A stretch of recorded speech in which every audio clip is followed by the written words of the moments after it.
Just to let you know, this episode contains issues of PTSD and alcoholism.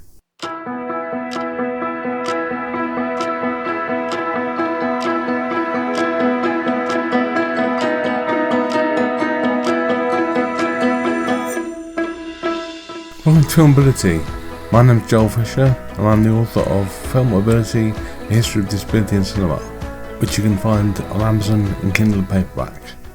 Welcome if this is your first time listening, and welcome back if you've come back for more. Remember, you can find me anywhere that you can get your podcasts, and even on YouTube. Remember to like, share, subscribe, comment, and all that good stuff. This week I'll be talking about The Best Years of Our Lives, the Oscar-winning post-war film about three men returning from war. It's directed by William Wyler, a director best known for films such as Ben-Hur with Charlton Heston, Roman Holiday with Audrey Hepburn, and Funny Girl with Barbra Streisand. So basically, this director has worked with the best of the best.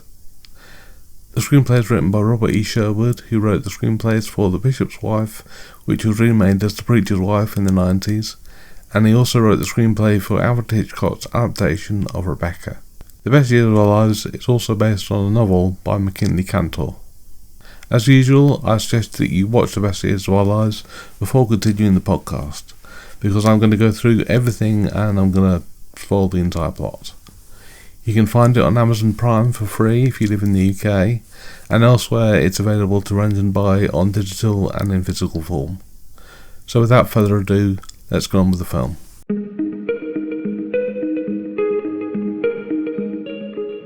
Okay, so the film starts out at an airport. A man called Fred comes along, played by Dana Andrews, and he comes to a desk asking for a flight, but he is told it will be delayed.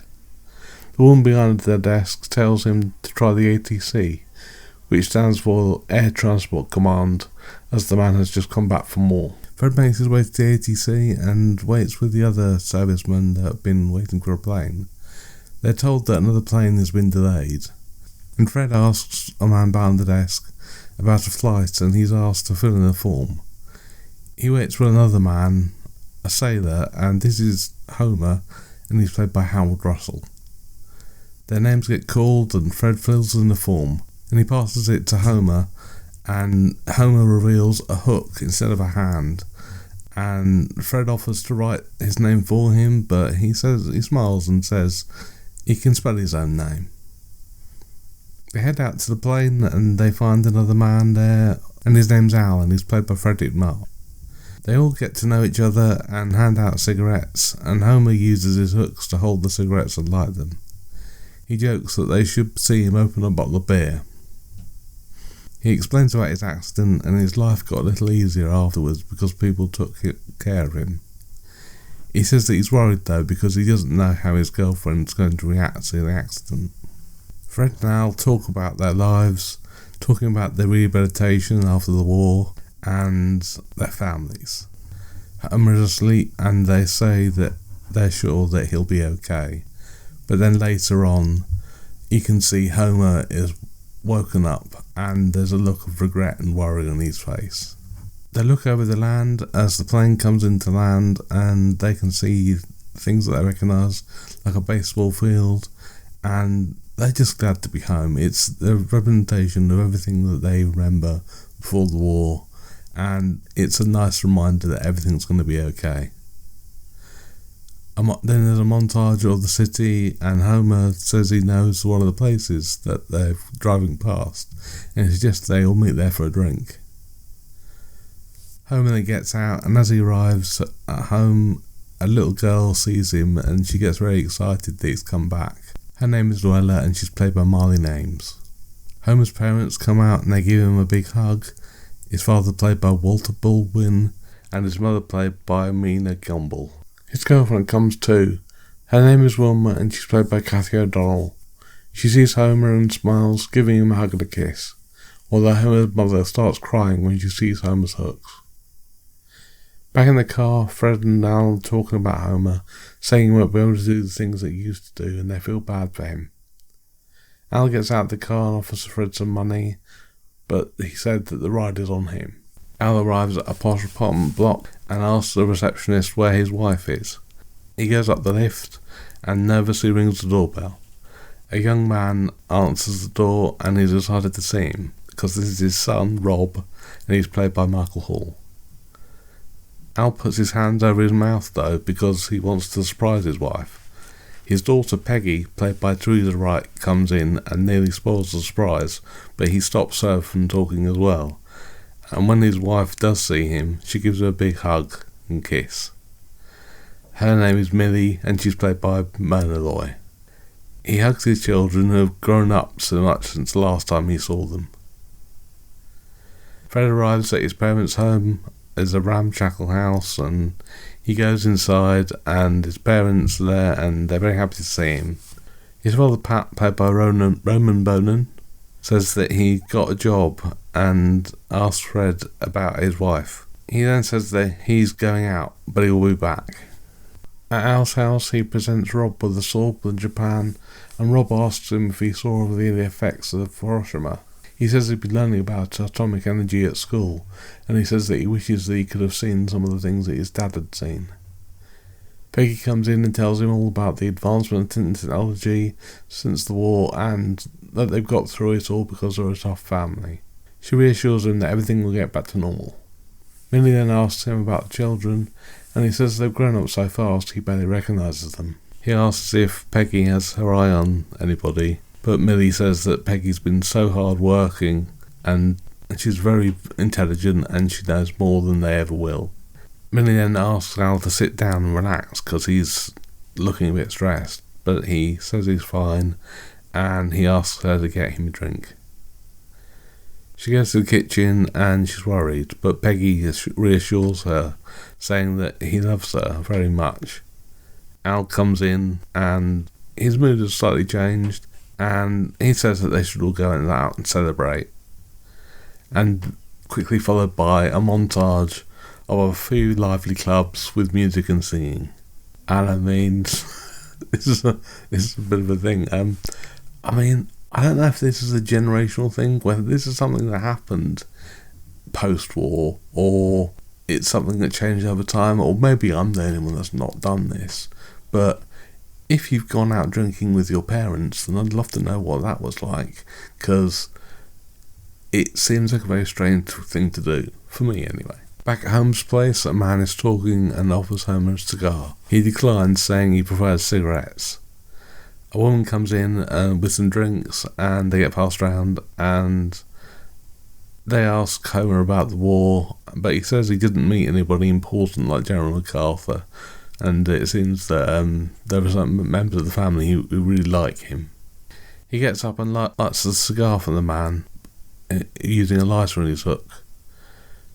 They ask him about getting a job, but one says that it might be too soon for him, he needs to relax. But the man suggests that he work in insurance and that ex-servicemen are good at being salesmen. Homer's now had a drink and he spills it, and he looks discouraged as he's starting to realise that his disability is going to make a difference, and he leaves. And this is one of the many issues that are brought up for Homer over the course of the film. Because he has come home and an accident has caused his disability, he thinks that it's going to affect him for the rest of his life. Yes, some people will treat him differently, and there will be a mixed reaction from pity to a certain sense of pride that some people may feel when they see him. But to Homer, he has done nothing more than anybody else would have done, and he'd learned to live with it. And his supposed sacrifice could have been a lot worse. However, he's also had to adapt to a life where he's been given prosthetic arms, and he's had to learn to use them all over again. Like many veterans who come back from war with a life-changing injury, it takes a little period of adjustment, but things can get better, and the worst thing you can do is bottle up your feelings. Al and his family are still out, and he says he wants to go and stop off and get a drink somewhere. Homer arrives and he sees Fred at the bar, and then Homer orders a whiskey, and the pianist, whose name is Butch, and he's played by Hoagie Carmichael, asks why he's not at home with his friends and family, and he looks concerned. And I should say this is the point where I should probably make a note of an actor, because Hoagie Carmichael was a rather big cameo at the time. He was a prolific singer, songwriter, pianist. He was really, really, really famous at the time. He had people write lyrics, and he would write music to the lyrics. He was pretty much the Elton John of his time. Out of the songs that he wrote, the most famous one is probably Georgia on My Mind, which then was covered by Ray Charles much later and made just as famous. Al's clearly drunk, and he looks overjoyed when he sees Fred and Homer, and he gets his family to sit down with them. Bearing in mind Homer's disability, Al reminds his family that Homer's disability doesn't bother him, so he shouldn't bother anybody else. He then asks Minnie if she'd like a drink, and she looks worried because she thinks that he's drinking too much, and he really is.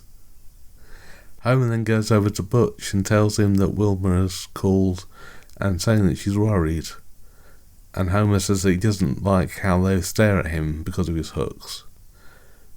Butch then says he shouldn't be worried because if there is another war, then he'll be blown to bits on the first day anyway, which is a rather blunt way of saying not to worry about things he can't control, which is a very good point. Al and Millie dance to the piano, and the music gets a little more livelier. Peggy sits with Fred, and they start to flirt a little bit, and the music stops, but Al insists he keeps dancing with Millie, and the crowd watch, and there's a sort of murmurs of laughter, and in his drunken state, he tells Millie that she reminds him of his wife. It's very good. Yeah, Frederick March is very, very funny when he's playing a drunk. Although it's good that there are deeper issues and it's not just played for laughs, but I'll get into that later. Fred lays his head on Peggy's chest and she says that he should call his wife. Then he picks up Fred and they decide to take him home.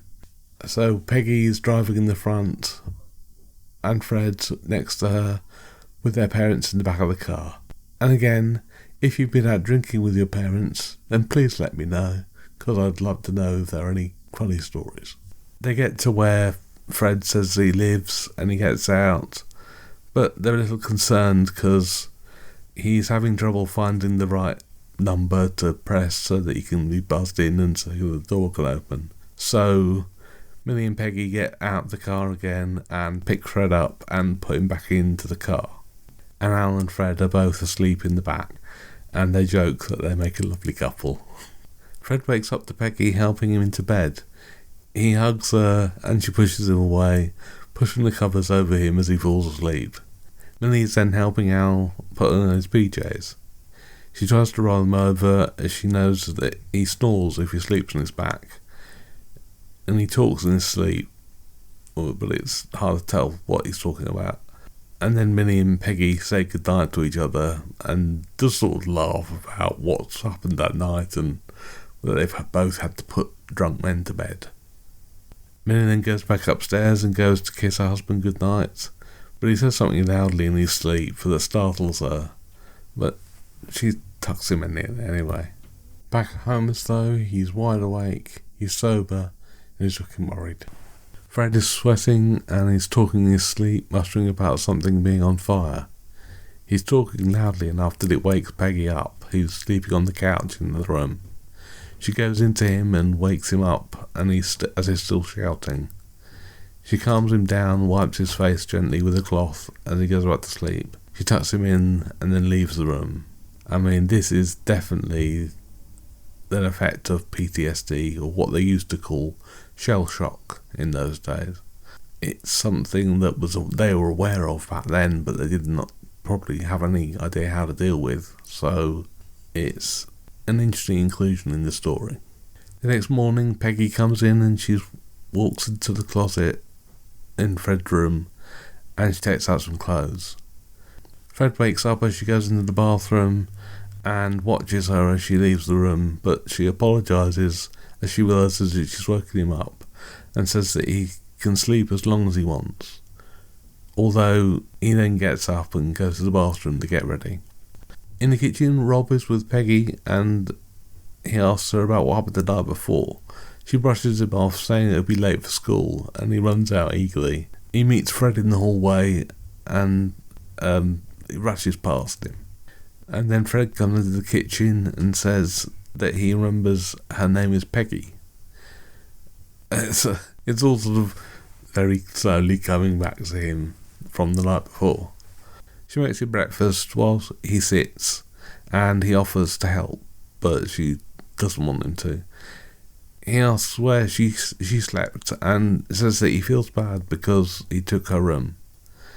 She says it's okay though, and he asks if he got out of line with her, and she says he was okay. I mean, he did try and hug her and he was flirting a bit, but he could have been worse. He's a decent man, I think. She says he wasn't as drunk as her father though. And then Fred asks who her father is. He's clearly forgotten what's happened the night before, and she laughs, telling him that her father is Al. And he's surprised. He's obviously very surprised. Minnie then comes in, Fred stands up, getting ready to go, and she says that he hasn't even finished his breakfast yet. But he says goodbye and leaves the house with Peggy, who's going to drive him home. Al wakes up and he's very hungover, and he looks over the empty side of the bed, and a look of regret comes over his face. I mean, this is him waking up and clearly remembering the night before much easier than Fred did.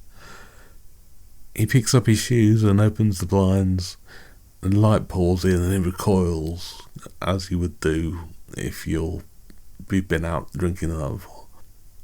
He picks up a photo of himself, and it's a nice picture. It's him very well dressed and very well made up. He looks like a handsome, sophisticated man, and then looks at himself in the mirror. He looks really dishevelled and hungover, and it's a good contrast. It's quite funny.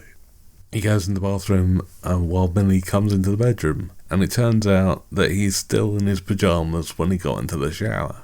So he's going to have to take a while to wake up and adjust himself, get himself ready. In the car, Peggy asks Fred about what he wants to do now the war is over. He says he isn't sure, but he'll spend time looking around, and it's clear that he's still flirting with her. At home, Minnie brings Al breakfast. He's in a dressing gown and he asks where the kids are. She says that Rob is at school and Peggy is driving Fred home. And she puts down his breakfast and says she has some work to do. But he embraces his wife and they kiss passionately. And you can kind of imagine that they might have done something later, but this is 1946, this movie, so it was definitely cut out. You can use your imagination. Back in the car, Fred thanks Peggy for the lift and says that he enjoyed their time together. He goes back into the apartment block and presses a button so that the door can open.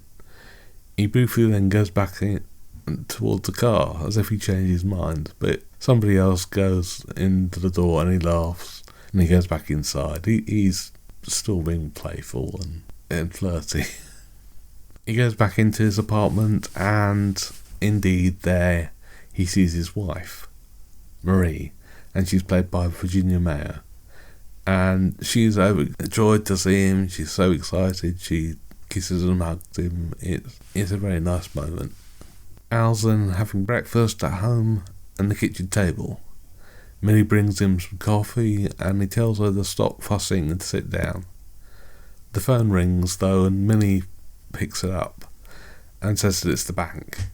Al then talks to the bank manager while Millie is bringing him a cigarette and she lights it. And I mean, this happens a lot in this movie.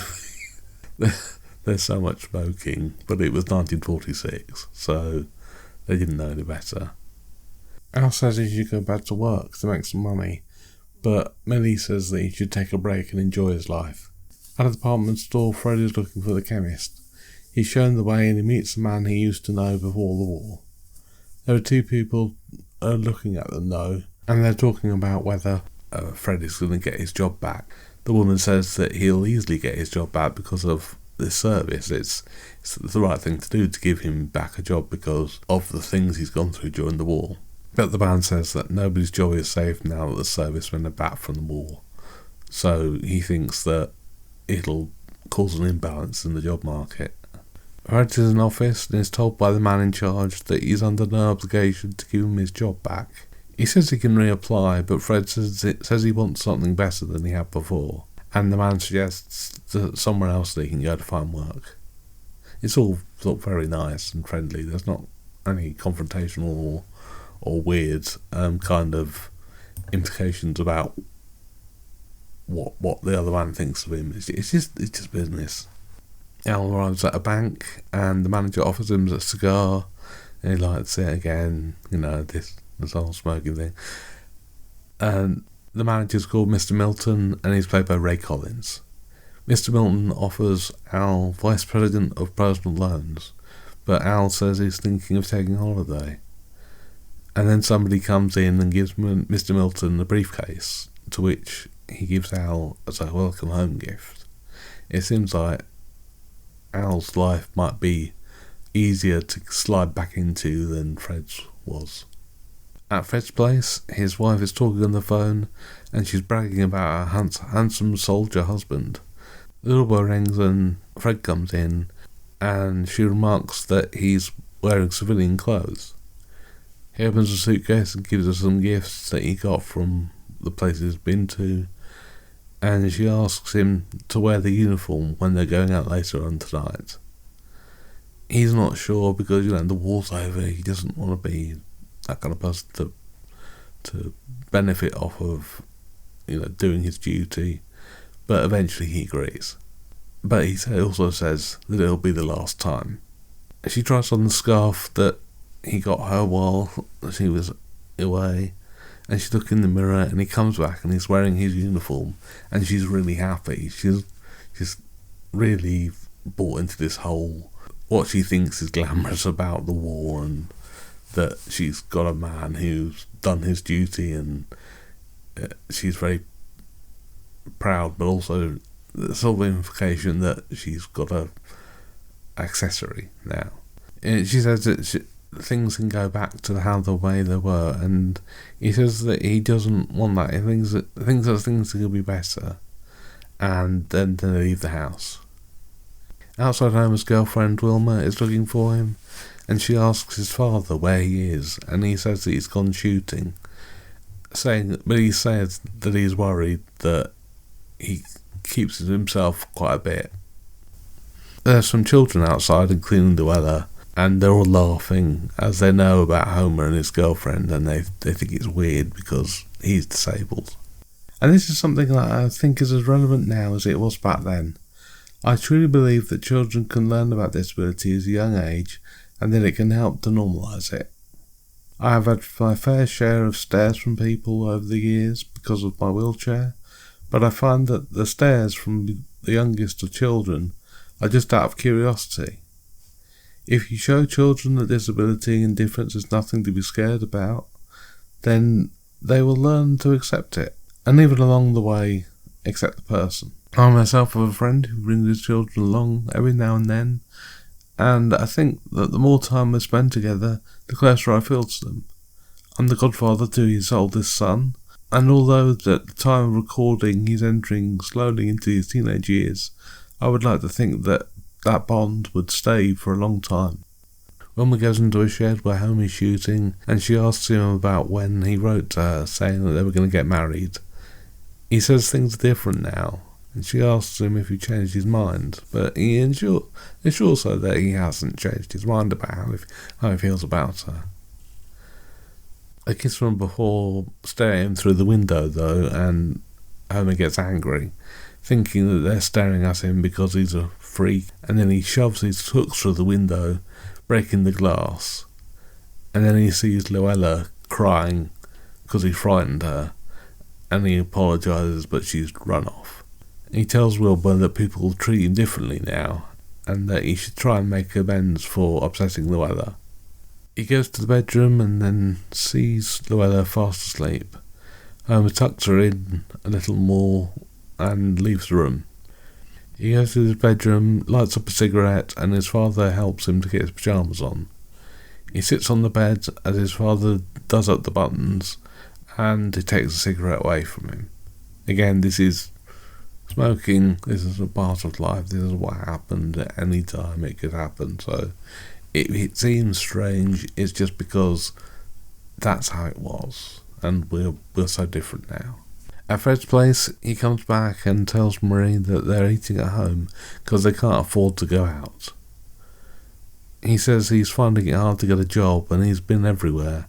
He says he wants to go back to school, and she asks him what she'll be doing while he's out doing that. And she asks him how he is because she's noticing that he's talking in his sleep, much like he was earlier on when he was at Al's place.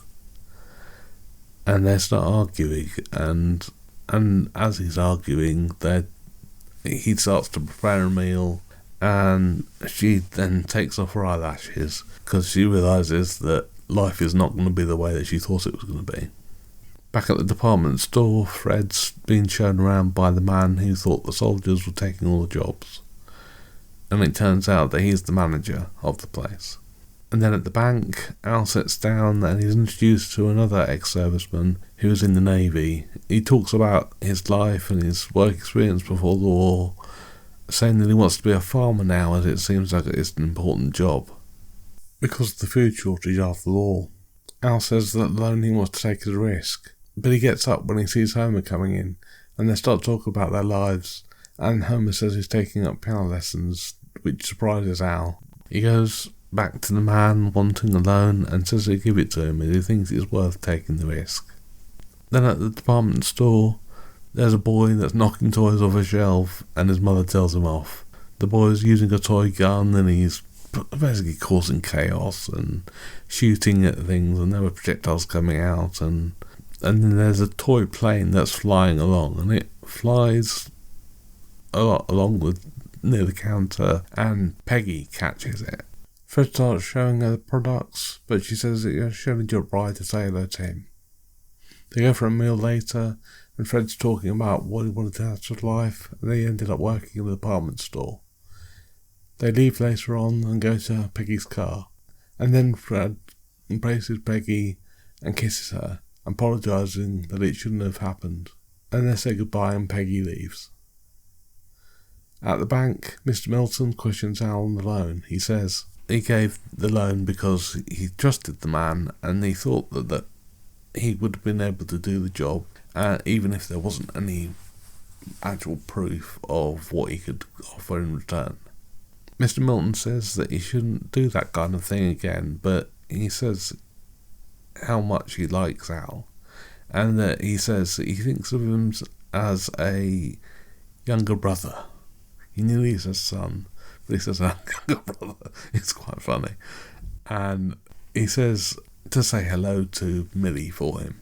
Back at Fred's, Fred comes in and he sees Marie is ironing, and she thinks that something's up, so she confronts Fred about Peggy. She tells him that she's got her own job now and she's got her own finances, so if she wants to, then she can divorce him and it'll be quick. Fred says he doesn't want the charity. Back at Al's, he's talking to Millie and she says that she thinks that Peggy's fallen for Fred. And Al goes downstairs to talk to her and asks her about him. She said she's fallen in love with him though, and she's going to go out tonight with him and his wife because she needs to get over him. And she needs to prove to herself that she's doing the right thing because she can't break up a marriage. They leave Peggy and with a man who had arrived, and he seems to be her date, so she's not going out by herself. It's not going to be a third wheel situation at least. But they leave the house. Al and Millie are at a work dinner, and Al is tanked up again. He's drunk. Mr. Milton introduces him, and Al starts to make a speech, and the waiter comes in for him a drink, and he says to just leave the bottle. And he continues telling the story in his speech, but he forgets the point of it. At the club where Peggy was meeting Fred and his wife, Peggy is with her date, and he says that he's not sure why she isn't crazy about him. He's very confident, obviously, and he thinks he's charming and nice. Yeah, I'm sure he's nice enough, but Peggy's mind is definitely elsewhere. Fred and Marie arrive, and Marie says that she wants to dance. So she gets up and grabs Peggy's date, and they go off for a dance. Fred then asks why she invited him, and she says that she wanted to prove herself that the kiss didn't happen. But Fred says that it did, and that he would want to continue kissing her if they were going to go and see each other. It's an instant attraction between them, and it's as if they can't really do anything about it. Marie and Peggy then go to the bathroom, and Marie starts talking about how much her date likes her. She also complains about how the war knocked the life out of Fred, and that he doesn't earn enough money. It's clearly she's putting him down, and she's looking elsewhere. Back in the restaurant, they all pose for a photo, and Marie makes sure that they all get a copy.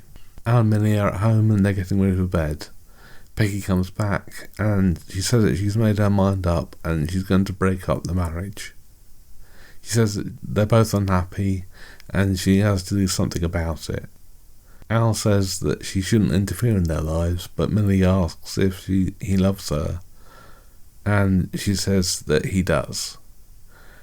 But she ends up crying because she's so conflicted and confused about everything, and it's a bad situation to be in, and she doesn't know what she could do. So her mum consoles her, and Al leaves to have a smoke in the hallway because this is 1946 and they're smoking. So again, it's like every situation requires some kind of smoking, but also, again, in this situation, I can't see myself talking to my parents about this kind of thing.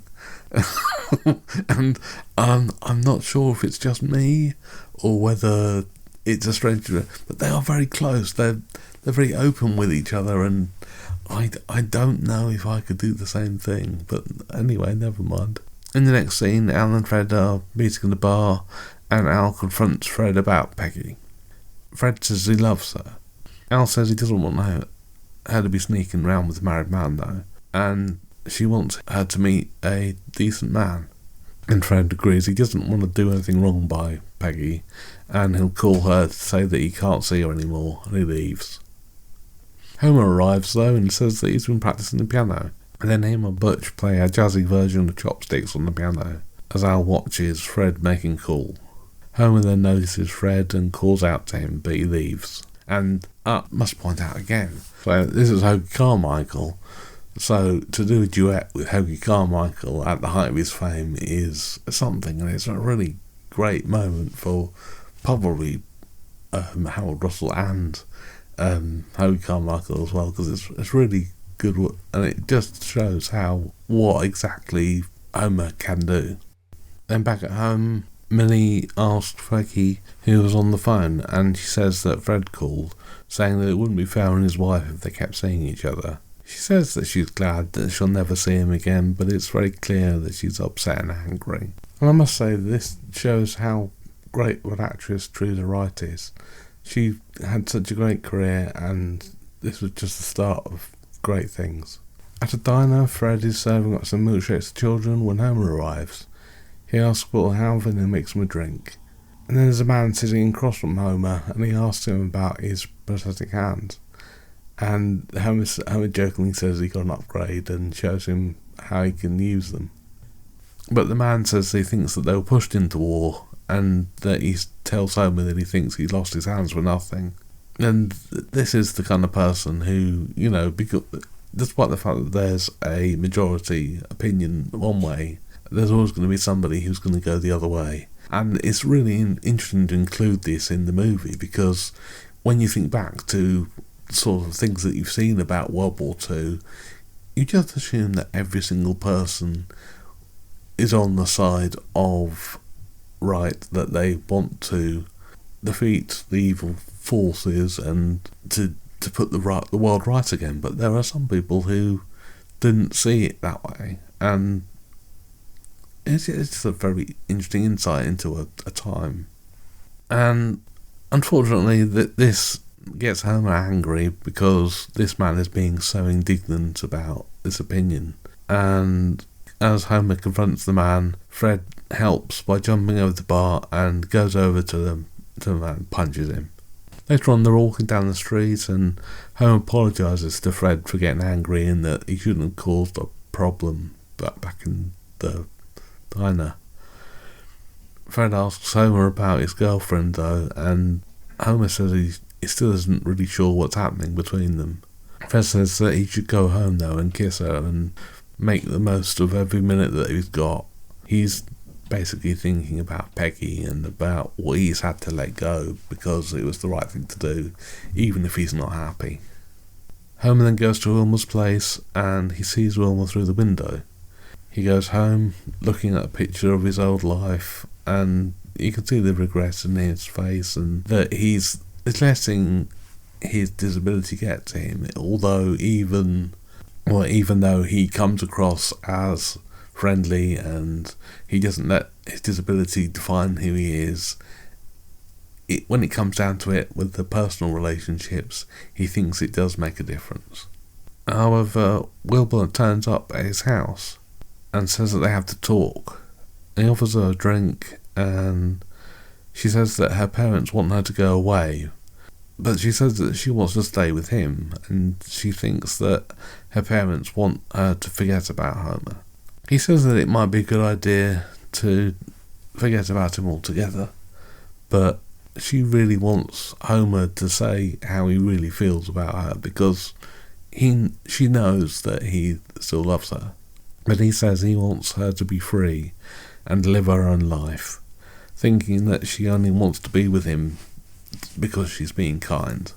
But then they go upstairs and he takes off his dressing gown and shows his arms, his prosthetic arms with his hooks. And he then takes off the prosthetic arms, puts them on the bed, and puts on a shirt and shows him how he does everything. And he wants to make her feel comfortable with how his life is, and quite frankly, this is an issue that I'll be talking about in the edit. It'll be about how there are disabled people who are worried about how other people are going to react to them, so they want to show them everything and as a sort of test to really decide whether this person is going to stick with them. He puts his shirt on using just his arms, and she buttons up his shirt and straightens his collar. She's looking into his eyes and puts her arms around his shoulders. And he starts to talk about how helpless he feels. But she says that she loves him and that he's never going to leave him. He tells her that he loves her and he always will, and she kisses him. And then he lays down in bed and she tucks him in, kissing him once again and saying goodnight. And she leaves Homer laying in bed, and before, when he'd been looking anxious and full of regret, now he's looking much happier, and it's such a lovely scene. It's so good, and this is something that I think I can talk about from the heart, because Homer's point of view is not that uncommon. When trying to find love, it can be difficult for anyone, but I think it can be especially so if you have a physical disability. These days it seems that physical appearance means more to people than ever before, because they use dating sites and the pictures you see of the person can make us form a judgment before we've even talked to that person. There are also many misconceptions about disability that some people may show themselves up as being clueless about, or they may not talk to a disabled person at all in case they thought they might offend them. I've heard it all though. I had somebody who asked me if I could have sex and if I could have children. I wouldn't have minded, but she was a nurse, apparently, according to her profile, and those were the first things that she said to me. I had another woman who said to me that it was okay, we could just cuddle, because she assumed that because I was disabled, I wouldn't be interested in sex. And probably the most misguided one was when I was messaged by somebody who thought I would be just as nice as her old boyfriend, who was also a wheelchair user. I mean, I am a nice person, but take a little time to get to know me before you decide that I might be the right person for you. At Fred's place, a man is with Marie and he wonders where Fred is. Marie says that Fred isn't very bright and, she's basically going behind his back with another man. But Fred arrives and he sees the man and he tells him to get out. He's getting angry. He's asserting his right as her husband, but also I think his anger is because he can't be with Peggy.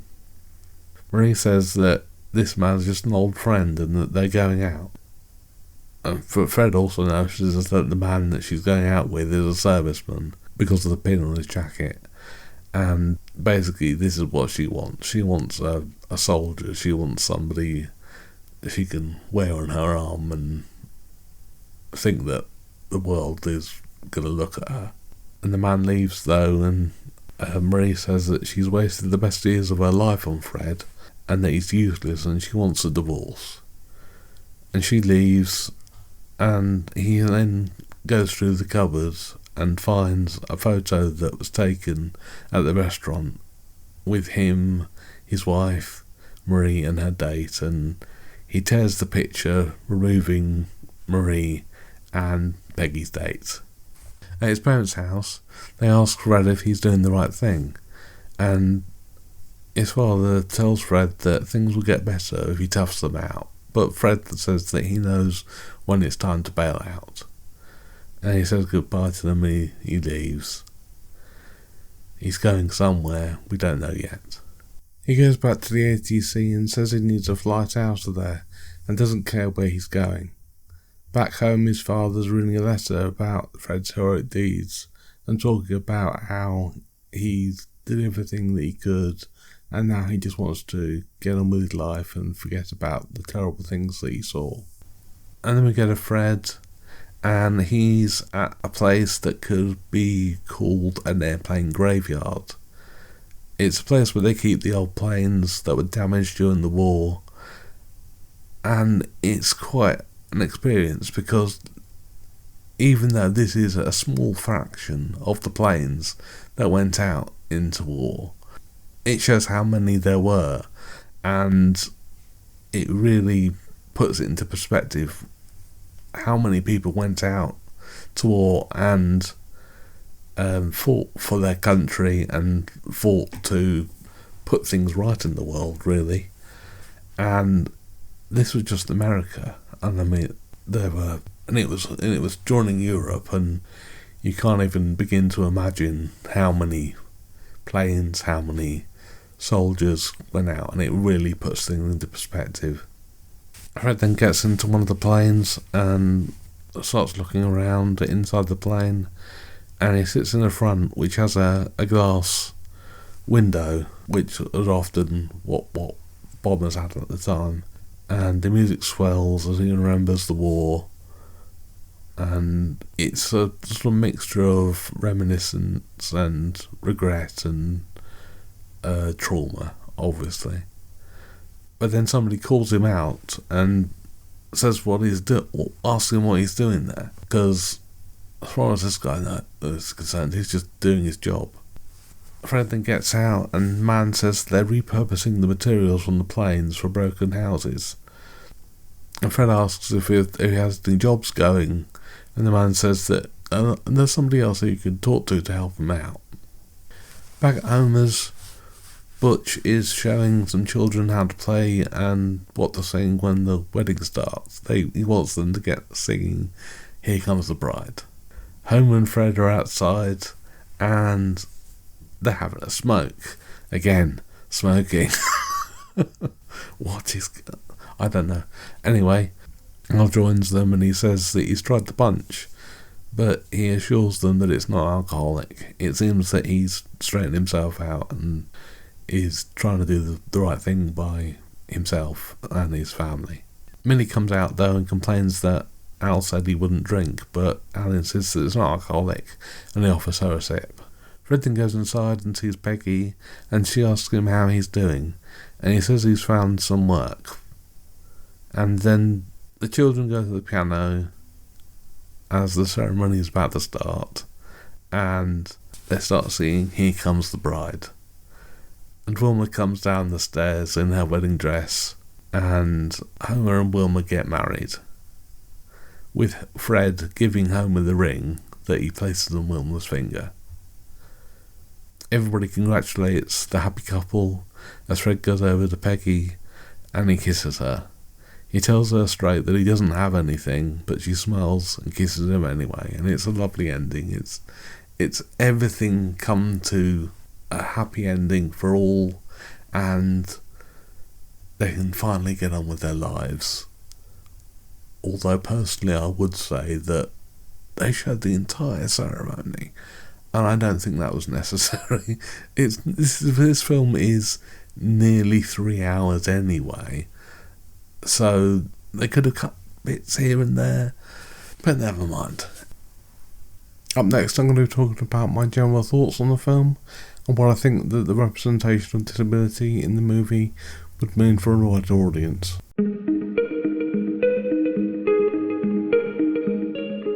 The Best Years of Our Lives is a crowd-pleasing Oscar winner that is as relevant now as it was when it was made.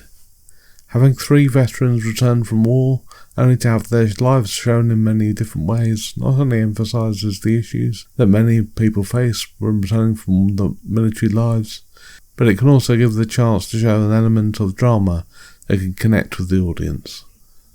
The idea of casting an actual veteran, and a disabled one at that, was a masterstroke, and Howard Russell shows off not only his acting chops, but his charm and his burgeoning piano skills. Not only that, but the issues surrounding his character feel real, giving him a worthy place among many of the other Oscar contenders of that year. If any such thought and care was to be put into a disabled actor's character today, as it was 80 years ago.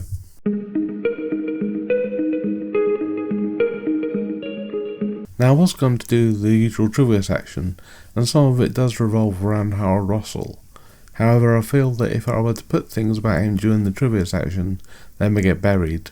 So instead, I'm going to take the chance to talk about the man himself. Howard Russell was born on January 14th, 1914, and died on January 29th, 2002. Born in North Sydney, Nova Scotia, Canada, he moved to the US with his family in 1921 after the death of his father. After the attack on Pearl Harbor on December 7th, 1941, Russell rushed to sign up, thinking that he could make something of himself and make a difference to his country.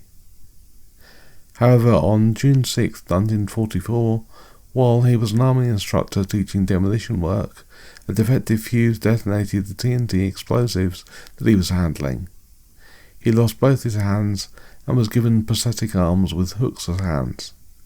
After his recovery, while attending Boston University, Russell was featured in The Diary of a Sergeant, an army film about rehabilitating war veterans, and this is where he was noticed by William Wyler, who contacted Russell and offered him a part in The Best Years of Our Lives. Howard Russell is also the first disabled actor to win an Academy Award, and the first actor ever to win 2 awards for playing the same role. Let me explain. In their wisdom, the Academy decided to give Russell an honorary award for bringing aid and comfort to disabled veterans through the medium of motion picture, not thinking that he would actually win an Oscar. However, Howard Russell then won the Academy Award for Best Supporting Actor in that year. A little patronising that they thought that they should give him one because they didn't think much of his chances in the main category, but I suppose it was a nice gesture. After the Oscar win, though, Russell went to school and earned himself a business degree from Boston University. He also became active in AMVETS, American Veterans, serving 3 terms as National Commander. From the early 1960s to the late 1980s, Russell also served as chairman of the President's Commission on Unemployment of the Handicapped, which was ironically an unpaid position. He also did little acting work long after his Oscar win, appearing in Night Moves in 1980 an episode of Trapper John MD in 1981, and a two-part episode of a series called China Beach in 1989. His last on-screen appearance, though, was in Dogtown in 1997. Howard Russell is also, at the time of recording, the only actor to have ever sold his Oscar. In 1992, he put it up for auction to pay off his wife's medical bills. He kept his honorary Oscar, but the proceeds from what he got at auction was enough. The Academy even offered to buy it back for Russell, but he declined, and after the owner of the Oscar who won it at the auction died, it was then donated back to the Academy.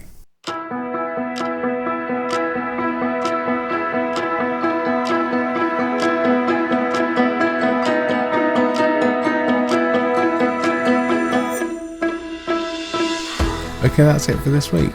Next week I'll be talking about Sound of Metal, the Oscar-nominated movie about a metal drummer who loses his hearing. If you'd like to contact me, you can do so via Bluesky at bluesky.com/film-ability.